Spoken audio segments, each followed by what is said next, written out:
తుమ్మిడిహట్టి దగ్గర నీళ్లు లేవు.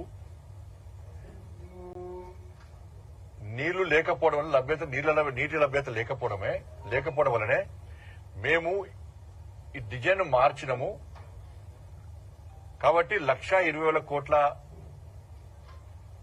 అంచనాలు వేసినామని చెప్పి కేసీఆర్ గారు చెప్తున్నారు. ఇప్పుడు నా దగ్గర సిడబ్ల్యూసీ రిపోర్ట్ ఇచ్చింది అనుకున్నారు. ఈ కాపీ మీకు కూడా ఇస్తాను. సిడబ్ల్యూసీ రిపోర్ట్ నాకు ఉన్నది. ఈ సిడబ్ల్యూసీ రిపోర్ట్ లో తుమ్మిడిహట్టి దగ్గర ఈ సిడబ్ల్యూసీ ఏం చేసిందంటే 2013 నుంచి ఒక శాస్త్రీయంగా వాళ్ళ అంచనాలు వేసింది. ఏది సిడబ్ల్యూసీ 2013 నుంచి 1986 నుంచి 2013 వరకు 86 నుంచి 2013 వరకు 30 సంవత్సరాలకు సంబంధించి నికర జలాలు ఎంత ఉంటాయో అంచనా వేసింది. దాని ప్రకారం తుమ్మిడిహట్టి దగ్గర 165 టీఎంసీల నీటి లభ్యత ఉంటుందని చెప్పి అంచనా వేసింది సిడబ్ల్యూసీ. ఈ రిపోర్టు మీకు ఇస్తాను. రిపోర్ట్ సిడబ్ల్యూసీ రిపోర్ట్ ఏమో నీటి లభ్యత ఉంటది అంటే కేసీఆర్ కుటుంబం ఏమో నీటి లభ్యత లేదు కాబట్టి మేము అంచనా దాన్ని మార్చినామని చెప్పి అంటున్నారు. మరి ఈ రిపోర్ట్ ఎవరు తయారు చేశారు? ఈ రిపోర్ట్ ఎవరు తయారు చేశారు? ఈ రిపోర్ట్ తప్ప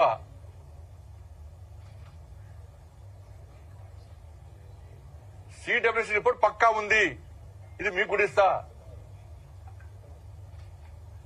ఇదే రిపోర్ట్ ప్రకారము ఆ రోజు ప్రాజెక్టు తయారు చేస్తే ఇలా 38,000 కోట్లతో ప్రాజెక్ట్ అయిపోతుండే. 38,000 కోట్లతో ప్రాజెక్ట్ అయిపోతుండే. ఇవాళ 1,20,000 కోట్లతో ప్రాజెక్ట్ పెట్టినట్టే.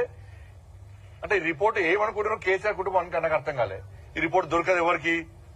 మేము ఏం చెప్పినా నమ్ముతారు, మీ అబద్దాలు ఏం చెప్పినా నమ్ముతారు అనుకున్నారు కావచ్చు. ఈ రిపోర్ట్ మీకు కూడా ఇస్తారు. ఇది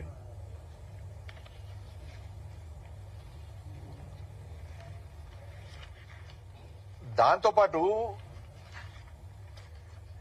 క్వాలిటీ లేకుండా కట్టింది వాస్తవం. ఇంకా వీళ్ళు దీనికి ఏం చేసేది తెలుసు. దీనికి ఇంకా వీళ్ళు జాతీయ హోదా ఇయ్యలే, పోలవరంకి ఇచ్చిర్రు, దీనికి జాతీయ హోదా ఇయ్యలే అన్నారు. జాతీయ హోదా ఇయ్యరాదు, ఇచ్చే అవకాశం లేకుండే. నిజంగా గిట్లా జాతీయ హోదా ఇస్తే ఇలా బీజేపీ పార్టీ పరిస్థితి ఏం చేయాలి? ప్రభుత్వ పరిస్థితి ఏం చేయాలా? దేశం మొత్తం ఏమందరు? అరే కేంద్ర ప్రభుత్వం జాతీయ హోదా ఇచ్చిన ప్రాజెక్టు మొత్తం గులిపికిందంటారు. ఇజ్జత్ పోతుండే ఇలా తెలంగాణ పరువు ఏమైతుండే మంట కలుస్తుండే. ఇలా కేంద్ర ప్రభుత్వం కూడా జాతీయ హోదా ఇస్తే ఇలా పరిస్థితి ఏంది? సిగ్గు లేకుండా మళ్ళీ ఇంకా అడుగుతున్నారు జాతీయ హోదా ఇవ్వాలి. మళ్ళీ కూలిపోయిన ప్రాజెక్టు ఇంకా జాతీయ హోదా ఇవ్వాలని మళ్ళీ అడుగుతున్నారు. ఇంకా మొన్న అడిగిరు మళ్ళా అలా కూలిపోతున్నది. ఇలా జాతీయ హోదా పరిస్థితి ఏంది? వాళ్ళ ఇయ్యరాదు, ఇచ్చే అవకాశం లేకుండా ఇస్తే పరిస్థితి ఏంది? వాళ్ళ తెలంగాణ పరువు ఏమైతుండే? అలా మంట కలుస్తుండే. ఎన్డీఎస్ఏ రిపోర్ట్ ఇచ్చింది. National dam safety authority report ఇచ్చింది. దాన్ని ఏమంటారంటే ఇదట ఎన్డీఏ కమిటీ అట. మరి ఎన్డీఎస్ అనే ఒక రాజ్యాంగబద్ధ సంస్థ. ఈ ఎన్డీఎస్ అని ఎవరు కమిటీ ప్రకటించింది? ఇలా సాక్షాత్ పార్లమెంట్ లో చర్చ జరిగింది కమిటీ గురించి. పార్లమెంట్ అనౌన్స్ చేసే కమిటీ ఇది. దీనిలో మరి బీఆర్ఎస్ తాగి అన్నారు. ఆ రోజు ఎందుకు మాట్లాడలే మీరు? ఇది అర్ధరాత్రి తాగి కూర్చున్నటువంటి కమిటీ కాదు. ఇది రాజ్యాంగబద్ధ సంస్థ ఎన్డీఎస్ఏ. వాళ్ళు ఇచ్చిన రిపోర్ట్ తప్పట. అంటే కేసీఆర్ తుపాకి రాము టోపీ పెట్టి చేత కట్టబెట్టి ఇదే ప్రాజెక్టు అంటే కరెక్టా? ఎన్డీఎస్ఏలా ఎంతమంది నిపుణులు ఉంటారు? ఎంతమంది మేధావులు ఉంటారు? వాళ్ళొచ్చి ప్రాజెక్టు పనికిరాదు, క్వాలిటీ లేకుండా కట్టిండ్రు అని చెప్పి వాళ్ళు చెప్తే ఇది ఎన్డీఏ నివేదికనట. అంటే కేసీఆర్ కూడా పోటుగాడు. మరి చదివి చెప్తారండి మళ్ళీ ఇప్పుడు. సరే నేనే ఇంజనీర్ను, నాకంటే ఎక్కువ తెలుసా అని ఆ రోజు అన్నావు కేసీఆర్. ఇవాళ మరి క్యాబినెట్ ఎందుకంటున్నావు? సబ్ కమిటీ ఎందుకంటే ఉన్నావు? మరి ఈ రేవంత్ రెడ్డి సర్కారు ఇవాళ కేబినెట్ కమిటీ నివేదికను ప్రజలకు చెప్పొచ్చు కదా, సీక్రెట్ విషయం కావచ్చు. కానీ ప్రజలు ఇంత చర్చ జరుగుతున్నప్పుడు కేబినెట్ లో నిర్ణయం జరగలేదు, సబ్ కమిటీ సంబంధం లేదు. అసలు కేబినెట్ లో ఎప్పుడు పెట్టిర్రు, సబ్ కమిటీ ఎప్పుడు నివేదిక ఇచ్చింది, ఈ ప్రాజెక్ట్ ఎప్పుడు తయారు చేశారు? సబ్ కమిటీ నివేదిక రాదా? కేబినెట్ లో తీర్మానం కంటే ముందే ప్రాజెక్టు కట్టుడు స్టార్ట్ చేస్తారా?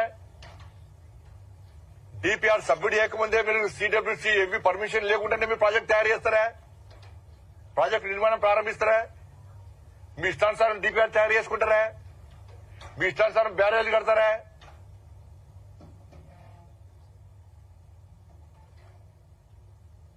ఏమంటున్నారు? కాళేశ్వరం వల్ల పంట దిగుబడి ఫుల్ పెరిగింది అంటున్నారు. ఇవాళ ఏడ పెరిగింది?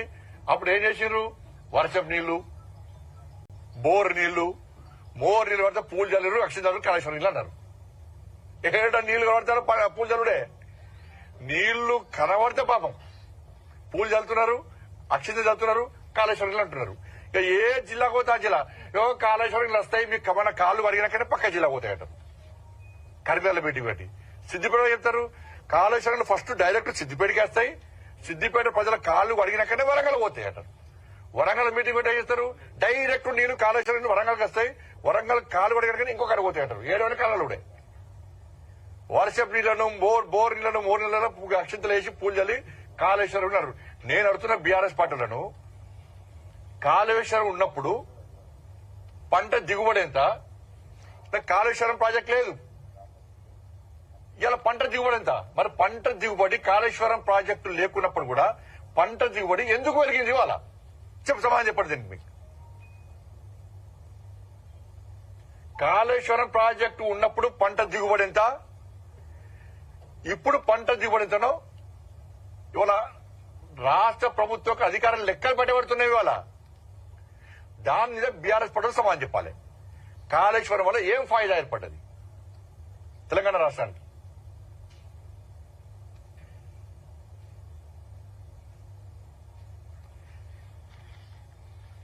ఈ ఎన్డీఎస్ఏ రిపోర్ట్ కూడా ఇదే. ఇప్పుడు కేబినెట్ సబ్ కమిటీ నా పేపర్స్ ఉన్నాయి కేబినెట్ సబ్ కమిటీ సంబంధించి నివేదిక ఎప్పుడు వచ్చింది, ప్రాజెక్ట్ ఎప్పుడు తయారు చేశారు? ఈ నివేదిక రాకపోతే ప్రాజెక్ట్ వాళ్ళ పని వాళ్ళు చేస్తూ ఉన్నారు. ప్రాజెక్ట్ నిర్మాణ పనులు ప్రారంభమైనాయి. కేసీఆర్ గవర్నమెంట్ లా ఒక్క మీరు కూడా ఆలోచించాలని మనం కూడా ఆలోచించాలి.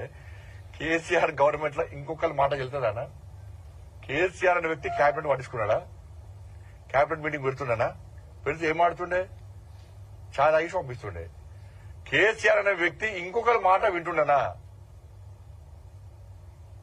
ఇవన్నీ తప్పే. సబ్ కమిటీ తప్పే, కేబినెట్ తప్పే, ఏకఛత్రాధిపతి నిర్ణయం, ఏక్ నిరంజన్ కా పార్టీ, ఏక్ నిరంజన్ నిర్ణయాలు అవన్నీ కూడా. ఆయన చెప్పింది ఆయన ఎప్పుడే నేనే పెద్ద ఇంజనీరు, నేనే పెద్ద డాక్టర్ అని. కోవిడ్ వచ్చిందంటే డోలో వేసుకోమన్నాడు. కాళేశ్వరం ప్రాజెక్ట్ నేనే కట్టాడు.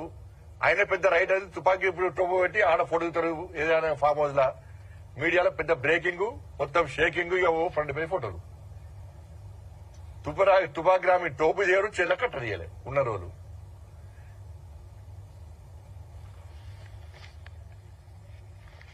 ఎన్డీఎస్ఏ రిపోర్ట్ కూడా మీకు ఇస్తాను.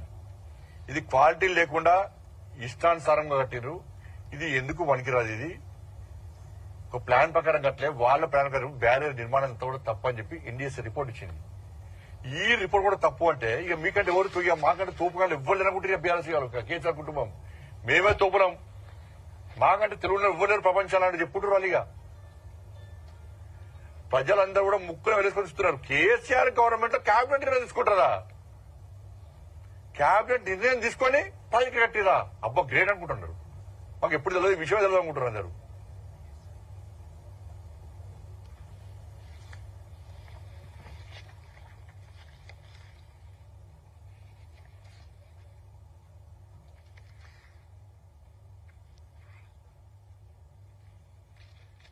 కాబట్టి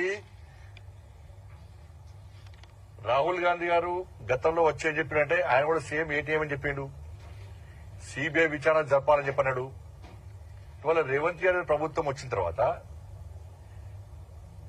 వాళ్ళు విచారణ చేస్తలేరు, సిబిఐకి ఇస్తలేరు. ఫోన్ ట్యాపింగ్ కేసు కానీ కాళేశ్వరం కేసు కానీ మీతో కాదు. ఢిల్లీలో ఎవరితో లాబింగ్ అయ్యానో ఎక్కడ మూటలు అప్పచెప్పానో అక్కడ మూటా ముళ్ళే అన్ని కేసీఆర్ పై అప్పచెప్తున్నాడు. ఇది తూతూ మంత్రంగా మాత్రమే విచారణ కొనసాగుతుంది. నాకు తెలిసి అందరూ ప్రజలు తెలుసు, ప్రజలు కూడా ఆశ్చర్యం వ్యక్తం చేస్తున్నారు. ఇంతవరకు రేవంత్ రెడ్డి గారి సర్కార్ ఏర్పడిన తర్వాత, కాంగ్రెస్ పార్టీ ప్రభుత్వం ఏర్పడిన తర్వాత ఏ ఒక్క అవినీతి అక్రమాల మీద పూర్తి స్థాయి విచారణ జరిగిందా? సంవత్సరం దాటే మీరు ప్రభుత్వం ఏర్పడి ఏ ఒక్క అవినీతి మీద విచారణ జరిగిందా పూర్తి స్థాయిగా? అన్నిటికీ కమిటీ అన్నారు, అన్నిటికీ విచారణ అంటున్నారు. ఒక్క నివేదిక ఇంత రాలే, జరిగే రాలే.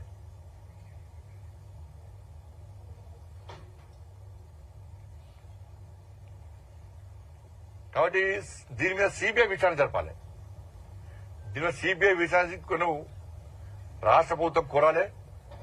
ఈ రాష్ట్ర ప్రభుత్వం మీద మాకు నమ్మకం లేదు. కేసీఆర్ కుటుంబం అవినీతి మీద విచారణ జరపడానికి కేంద్ర ప్రభుత్వం సిద్దంగా ఉంది. ఫోన్ ట్యాపింగ్ విషయంలో కానీ కాళేశ్వరం విషయంలో మీరు సిబిఐ విచారణ కోరాలని చెప్పి భారతీయ జనతా పార్టీ డిమాండ్ చేస్తున్నది. రాహుల్ గాంధీ గారు ఆ రోజే మాట్లాడారు, ఈ రోజు ఎందుకు మాట్లాడతలేరు? మరి ఢిల్లీకి ముఖ్యమంత్రి గారు గిన్నిసార్లు వచ్చినప్పుడు, మంత్రులు గిన్నిసార్లు వచ్చినప్పుడు కాళేశ్వరం మీద విచారణ ఏమైంది? ఫోన్ ట్యాప్ మీద విచారణ ఏమైంది?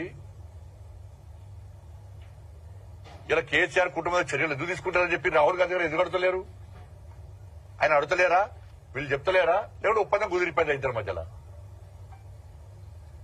కానీ బీఆర్ఎస్ కాంగ్రెస్ ఒక్కటే. ఈ విచారణ అంతా ఫేక్ విచారణ అంతా కూడా వాళ్ళ ఎందుకు బయటపడతలేరు? కేబినెట్ అంటున్నారు, సబ్ కమిటీ అన్నారు. ఈ నివేదికలను ప్రజల ముందు ఎందుకు పెడతలేరు? దానికి స్పష్టంగా చెప్పాలి. ప్రజల లోపల అయోమయం కేడైతుంది, మొత్తం అయోమయం తయారవుతుంది ప్రజల లోపల. కేసీఆర్ కూడా చెప్పిందే వాస్తవం నమ్మే పరిస్థితి వచ్చింది. ఇవాళ కాంగ్రెస్ పార్టీ ఏం మారతలేదు. తూతు బంధంగా అక్కడక్కడ ఇద్దరు మూడు ప్రెస్ మీటింగ్ పెడుతున్నారు, తక్కువ చేస్తున్నారు.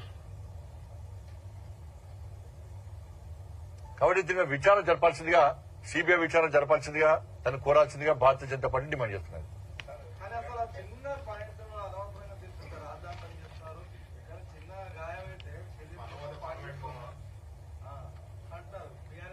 మరి పోయి పోయమని చెప్పారు బీఆర్ఎస్ లో అందరూ పోయి. అప్పుడు తట్ట మోసి ఇలా కోట్ల రూపాయలు వసూలు చేశారు కదా బీఆర్ఎస్ పార్టీ వాళ్ళు అందరూ పోయి. అంటే పిల్లలు కట్టమని చెప్పారు. అంటే ఎన్డీఎస్ఏ నిపుణుల కంటే పెద్ద తూపు కాల వీళ్ళు. ఇవాళ 1,20,000 కోట్లు నాశనం చేసి 10 సంవత్సరానికి 16,000 కోట్ల రూపాయల మిత్తి కడుతున్నాం. ఇవాళ ప్రజాధనం అది 16,000 కోట్ల రూపాయల మిత్తి. అలా ప్రజల మీద భారం పడ్డది. ఎవరి కారణం దానికి? ఇవాళ కాళేశ్వరం ఇవాళ పని నీళ్ళు వస్తలేవు, పంటలు దిగుబడి వస్తలేదా? దిగుబడి ఎందువరకు దిగుబడి ఎందువరకు ఇవాళ మరి తెలంగాణ మీద మేము ప్రాజెక్టు వ్యతిరేకం కాదు, కానీ అవినీతి ప్రాజెక్టు వ్యతిరేకం. మేము ప్రజలకు అవసరం ఉండాలి, ప్రజలకు దాని ద్వారా లబ్ధి పొందాలి. ఇవాళ అదే ఇప్పుడు నేను కాళేశ్వరం వల్ల ఏం ఫాయిదా వచ్చిందని చెప్పి నేను అన్నా. పంటలు వండినాయి అన్నారు, ఏడ వండినాయి అన్నా. నేను ఇప్పుడు అంటున్నాను కొంచెం తేడా ఏర్పడాలి కదా, భేదం ఏర్పడాలి కదా. అప్పటికంటే ఇప్పుడు దిగుబడి ఎక్కువ జరిగింది. మరి ఏం లాభం జరిగిందో చెప్పాలి. ఇప్పుడు నిపుణుల నివేదిక ప్రకారం ముందుకు సాగాలి. నిపుణులు ఏ నివేదిక ఇస్తే దాని ప్రకారము ముందుకు సాగాల్సిన అవసరం లేదు. ఎవరిష్టం వాడు ప్రజాతంత్ర వ్యవస్థ ఒప్పుకో. మేము నిపుణులు ఏ నివేదిక ఇస్తున్నారు దాన్ని పరిశీలించారు. వీరు కూడా వేరు, కానీ హెలికాప్టర్లు వేరు, నడుచుకుంటా వేరు, బురుకుంటా వేరు. వీళ్ళు కూడా కాంగ్రెస్ వాళ్ళు ఏమైంది మరి? నేను వ్యక్తిగతంగా మాట్లాడలేను. మా స్టాండ్ మోడీ స్టాండ్, మా స్టాండ్ జేపీ నడ్డా స్టాండ్, మా స్టాండ్ అమిత్ షా స్టాండ్. నేను మళ్ళీ చెప్తున్నాను, నేను మన రాష్ట్ర అధ్యక్షుడిగా ఉన్నా, నా ఫోన్ ట్యాప్ చేసిర్రు. ఇవాళ కేంద్ర మంత్రి కూడా స్టాండ్ మారుతుందా? నేను పార్టీ కార్యకర్తను. పార్టీ ఉన్నప్పుడు పార్టీ స్టాండ్ అది పార్టీ స్టాండే. ఎవరిదైనా పార్టీ స్టాండే. బీజేపీలో నాయకులు, ప్రజాప్రతినిధులు మాత్రమే దీని మీద స్పందిస్తున్నారు. అవినీతి మీద కాళేశ్వరం ప్రత్యక్ష ఆందోళన బీజేపీ యాజ్ ఏ స్టేట్ బాడీగా, స్టేట్ పార్టీగా ఎందుకు తీసుకోలేదని చెప్తున్నారు. అందులో ఇప్పుడు ఇది మీరు రోడ్డుకి ఆందోళన చేసేది కాదు.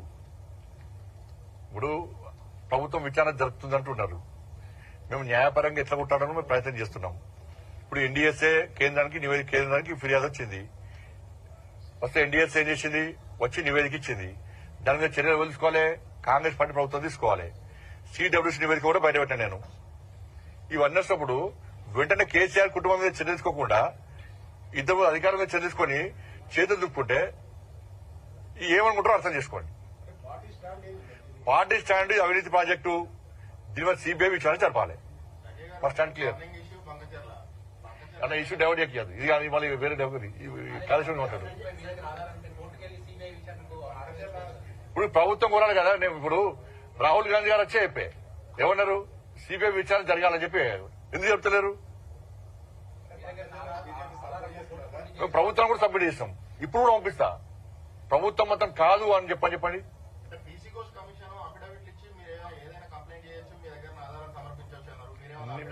మేము 100% ఇస్తాము. దాంతో పాటు నేనేమంటున్నా అంటే రాష్ట్ర ప్రభుత్వము వాటిని ఎందుకు బహిర్గతం చేస్తలేదు అంటున్నాను. క్యాబినెట్ తీర్మానం ఎవరి దగ్గర ఉంటుంది, మా దగ్గర ఉంటుందా? అది దాచిపెడితే దాగేది కాదు కదా. ఎందుకు బయటపడతలేరు? అది సబ్ కమిటీ ఇంట్లో కూర్చొని రాసేది కాదు కదా. ఎందుకు బయటపడతలేదు రాష్ట్ర ప్రభుత్వం? ఒప్పందం, లోపాయకార ఒప్పందం. ఫస్ట్ కాళేశ్వరం సార్ పంపించలేదు అంటే ఏదైనా కూడా 5 లక్షల కోట్ల ప్రాజెక్ట్ దాన్ని అయ్యేది లేదు, పోయేది లేదు. దాన్ని మరోసారి పెడతా దాని మీద. ఇక కాళేశ్వరం కానీ కాళేశ్వరం మళ్ళీ మీరు అది తీసుకోపోయి ఇది పెడతారు.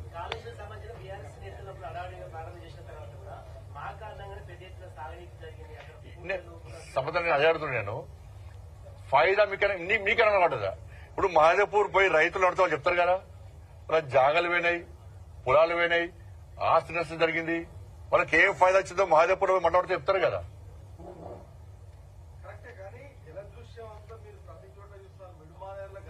అదే నేను వర్షం నీళ్ళు కూడా వాళ్ళే, వర్షం నీళ్ళు కూడా పూలు చల్లితే వాళ్ళే, కాళేశ్వరం నీళ్ళే. బోర్ నీళ్ళు కూడా కాళేశ్వరం నీళ్ళే. ఏదో ఉపయోగం ఉందన్నా. ఉపయోగం అరే మా పార్టీ ఎంపీ అని ఎవరు ఎంపీ అని ఏమంటున్నా అంటే ఉపయోగం మీకు కనబడుతుందా? అదే పంట దిగుబడి తగ్గాలి.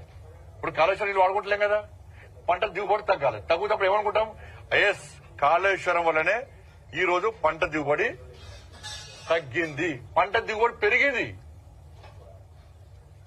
పంట దిగుబడి పెరిగింది.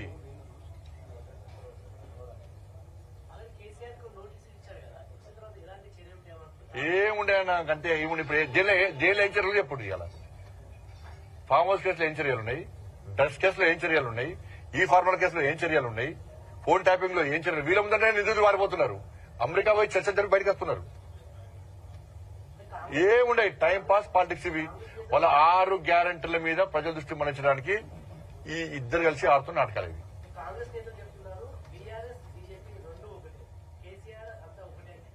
ఇవాళ ఇప్పుడు మాకు అధికారం వచ్చి కేసీఆర్ ఇప్పటి వాళ్ళ కుటుంబం మీద అవినీతి జరిపి ఒక్కరితో దిప్పడవారు. అందుకే ప్రజలు ఆలోచిస్తున్నారు. కాంగ్రెస్ లో బీఆర్ఎస్ లో ప్రజలు ఆలోచిస్తున్నారు. అందరికి ఇచ్చాం అవకాశం, బీజేపీకి ఇద్దాం అధికారం అని చెప్పి ప్రజలు ఆలోచిస్తున్నారు. ఇలా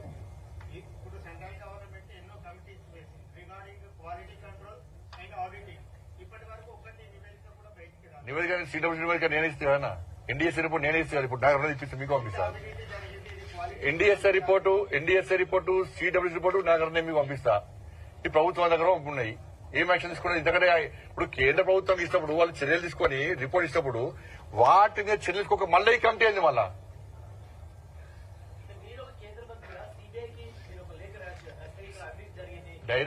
డైరెక్ట్ సిబిఐ వచ్చే అవకాశం ఉంటే ఇప్పటికీ ఎవరు మిగిలిపోతుంది. రాష్ట్ర ప్రభుత్వం సిబిఐని కోరాలి. రాష్ట్ర ప్రభుత్వం సిబిఐని కోరాలి కాబట్టి విచారణ కోరాలి ఆగుతున్నాం. లేకుండా గిన్ని రోజులు ఎందుకన్నా, గిన్ని రోజులు ఆగుతాం మేము కాంగ్రెస్ పార్టీ లెక్క. కోరాలి. నీతి నిజాయితీ నిబద్ధత ఉంటే ఎన్నికల ముందు ఊకదంపుడు ఉపన్యాసాలు వాళ్ళు ఇచ్చిర్రు, గాడిది గుడ్డు చూపట్టిర్రు. అవి లేకుంటే మీ ప్రభుత్వం కాంగ్రెస్ ప్రభుత్వం గాడిది గుడ్డేం గుర్తుంది వాళ్ళకి.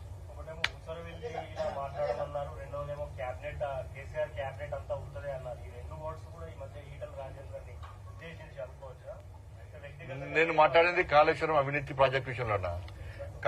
కాళేశ్వరం అవినీతి విషయంలో ఎవరు సమర్థించినా అది తప్పే. ఎందుకంటే మా నరేంద్ర మోడీ గారు, మా అమిత్ షా గారు, మా జేపీ నడ్డా గారు ఎన్నికల సందర్భంగా వచ్చి అనేక సందర్భాల్లో అన్ని ఆధారాలను చూసిన తర్వాతనే ఈ అవినీతి ప్రాజెక్టు ఏటీఎం అన్నారు కాబట్టి భారతీయ జనతా పార్టీ కార్యకర్తలుగా మా స్టాండ్ ఒకటే.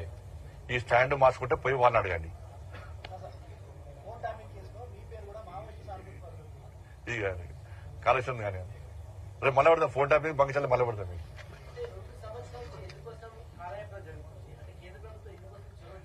కేంద్ర ప్రభుత్వం ఏంటంటే కేంద్ర ఇండియస్ రిపోర్ట్ ఇచ్చింది, సిబిఎస్ రిపోర్ట్స్ ఉన్నాయి. కేంద్ర ప్రభుత్వం నివేదికలు పంపింది కదా.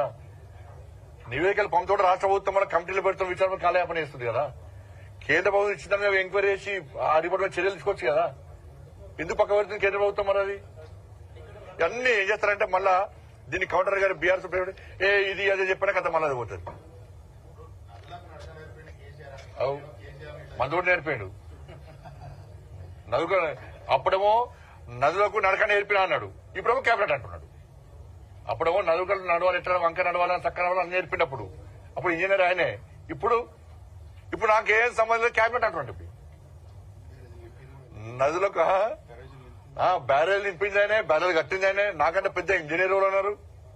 ఈ క్యాబినెట్ అంతా బట్టే డమ్మినే వేసి పడేసిండు.